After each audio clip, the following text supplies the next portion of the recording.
झारखंड से बड़ी खबर आ रही है। झारखंड कैबिनेट की आज महत्वपूर्ण बैठक होने वाली है। अपराह 3 बजे रांची के प्रोजेक्ट भवन में बैठक होने वाली है। विधानसभा का विशेष सत्र बुलाने पर हो सकता है निर्णय। 1 या 2 दिन तक का हो सकता है ये विधानसभा का विशेष सत्र में खनिज संशोधन विधेयक पर संसद में चर्चा संभव है। राज्य को शेष लगाने का अधिकार देने का प्रस्ताव पारित करने की तैयारी है। जेपीएससी के अध्यक्ष और सदस्यों की नियुक्ति पर भी निर्णय संभव है। सत्र में खनिज संशोधन विधेयक पर सदन में चर्चा होने वाली है। ये सत्र 1 से 2 दिनों का भी हो सकता है। राज्य को शेष लगाने का अधिकार देने का प्रस्ताव पारित करने की भी तैयारी है। जेपीएससी के अध्यक्ष और सदस्यों की नियुक्ति पर भी निर्णय लिया जा सकता है। झारखंड कैबिनेट की आज महत्वपूर्ण बैठक होने वाली है। दोपहर 3 बजे रांची के प्रोजेक्ट भवन में यह बैठक होने वाली है और इस खबर से जुड़े विस्तृत जानकारी के लिए हमारे साथ संवाददाता राहुल जुड़ रहे हैं। राहुल, आज विशेष बैठक बुलाई गई है, 3 बजे से ये बैठक है। क्या लगता है आपको, बैठक में कौन कौन सी ऐसी संभावनाएं हैं, कौन कौन से विषय है जिस पर बातचीत निकलकर सामने आ सकती है?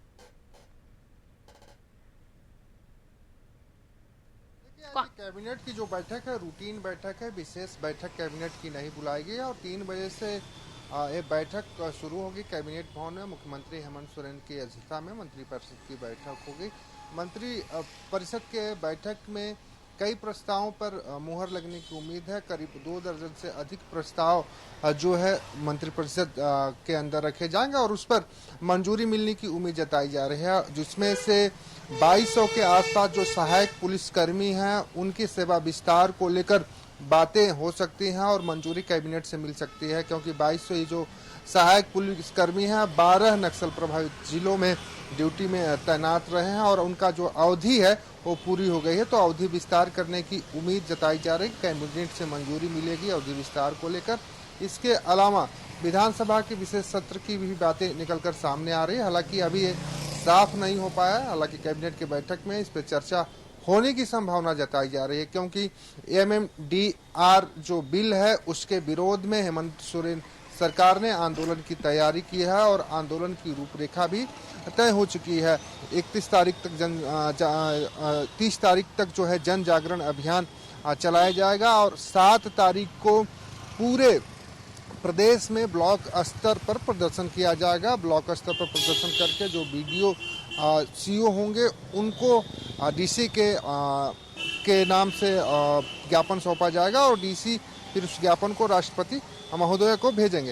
हालांकि लगातार ये मांग की जा रही है जेएमएम की ओर से कि जो शेष मिलता था झारखंड को कोयले के खनन से, अलग अलग जो खनिज पदार्थ झारखंड में मौजूद है उससे जो शेष मिलता था उसकी एक बड़ी राशि की कटौती इस बिल के माध्यम से केंद्र सरकार करने जा रही है। हालांकि अब देखना होगा कि कैबिनेट की जो बैठक होती है उसमें कौन कौन से महत्वपूर्ण मुद्दे और हो सकते हैं जिस पर चर्चा हो सकती है। हालांकि ये माना जा रहा है कि 2200 पुलिस कर्मियों जो सहायक पुलिसकर्मी हैं उनके सेवा विस्तार के साथ एमएमडीआर बिल के अलावा जो है विधानसभा के विशेष सत्र पर भी चर्चाएं होने की संभावना जताई जा रही है। हालांकि दोपहर 3 बजे मुख्यमंत्री हेमंत सोरेन की अध्यक्षता में कैबिनेट में बैठक होगी और कैबिनेट की इस बैठक में और कौन कौन से महत्वपूर्ण प्रस्ताव होंगे वो देखने वाली बात होगी। लेकिन 3-4 प्रस्तावों को काफ़ी महत्वपूर्ण इस बैठक को में देखा जा रहा है। हालांकि अभी तक ये साफ नहीं हो पाएगा कि ये प्रस्ताव कैबिनेट के बैठक में होंगे।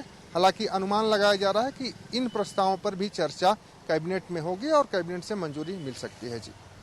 जी, खनिज संशोधन से संबंधित जो विधेयक है उससे संबंधित भी बातचीत हो सकती है, क्या लगता है राहुल आपको? हाँ बिल्कुल, देखिए एमएमडीआर बिल पर चर्चाएं होने की संभावना जताई जा रही है, क्योंकि एमएमडीआर बिल जो है वो हेमंत सोरेन सरकार पहले दिन से ही राज्य विरोधी बता रही है और मुख्यमंत्री हेमंत सोरेन ने खुद प्रधानमंत्री को पत्र लिखा था, राष्ट्रपति को पत्र लिखा था और उन्होंने साफ कहा था कि जिस तरह से इस एमएमडीआर बिल को लाया गया है, इस बिल के माध्यम से जो राज्यों का हक है उसकी हकमारी की जा रही है और अगर ये बिल एक्ट में बदल जाता है और कानून का रूप लेने के बाद जब इफेक्ट इसका झारखंड में होगा तो मैया समान और अबुआ आवास योजनाएं प्रभावित होंगी। हालांकि इसके साथ ही उन्होंने राहुल गांधी को भी पत्र लिखा है। राहुल गांधी को पत्र लिखकर एमएमडीआर बिल पर हेमंत सोरेन सरकार और तमाम राज्यों के जो मुख्यमंत्री हैं जहां पर खनिज संपदाएं हैं वहां के मुख्यमंत्रियों से भी साथ मांगा है। हालांकि अब तैयारी हेमंत सोरेन सरकार की ओर से कोर्ट की तरफ भी जाने की चल रही है। लेकिन अगर कैबिनेट की बात करें तो कैबिनेट के परिप्रेक्ष्य में आज कैबिनेट की बैठक में इस विषय पर जरूर चर्चा होगी कि एमएमडीआर बिल को किस तरह से डिफेंड करना है, किस तरह से आंदोलन की रूपरेखा तैयार करनी है और आगे की क्या कुछ रणनीति बनाई जानी है। हालांकि विशेष सत्र बुलाकर सरकार ये भी कर सकती है कि एमएमडीआर बिल के विरोध में एक प्रस्ताव पारित करके विधानसभा से राष्ट्रपति और प्रधानमंत्री को भेज सकती है।